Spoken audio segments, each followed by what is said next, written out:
एक ब्राह्मण के पिताजी का प्राणांत हो गया, उसकी इच्छा थी अपने पिता का अंतिम संस्कार चंदन की लकड़ियों में करूं, लेकिन मेरे पास है नहीं। किसी ने कहा जाओ धर्मराज युधिष्ठिर से मांगो।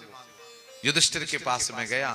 धर्मराज युधिष्ठिर सिंहासन पर बैठे थे। आदेश किया एक गाड़ी भरकर लकड़ी चंदन की दे दो, ये ब्राह्मण अपने पिता का अंतिम संस्कार कर सकें। द्वारपाल और दूत सैनिकों ने आकर बताया महाराज बरसात इतनी हुई सब लकड़ी भीग गई।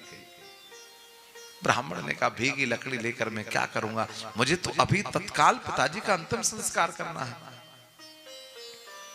याचना भी की और फिर भी फल नहीं मिला। दुखी होकर जा रहा था। किसी ने कहा तुम अंग देश के राजा कर्ण के पास जाओ,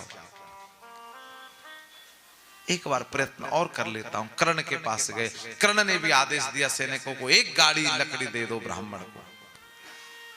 वही उत्तर वहां भी मिला। सैनिक आए महाराज बरसात इतनी हुई है कि पूरी लकड़ी भीग गई।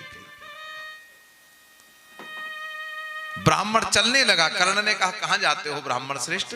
बोले भीगी लकड़ी लेकर मैं क्या करूंगा। कर्ण ने कहा किसने कहा तुमसे कि मैं तुम्हें भीगी लकड़ी दूंगा। सभा देख रही थी, सैनिक देख रहे थे, मंत्री देख रहे थे, दरबारी देख रहे थे, वो ब्राह्मण भी देख रहा था कि जब लकड़ी गीली है भीगी है तो सूखी लकड़ी कर्ण देगा कहां से। कर्ण ने रोका ब्राह्मण रुको। कर्ण सिंहासन से खड़े हो गए। सेवकों को बुलाया यहां आओ, मेरा जो सिंहासन बना हुआ है एक चंदन की लकड़ी से बना हुआ है।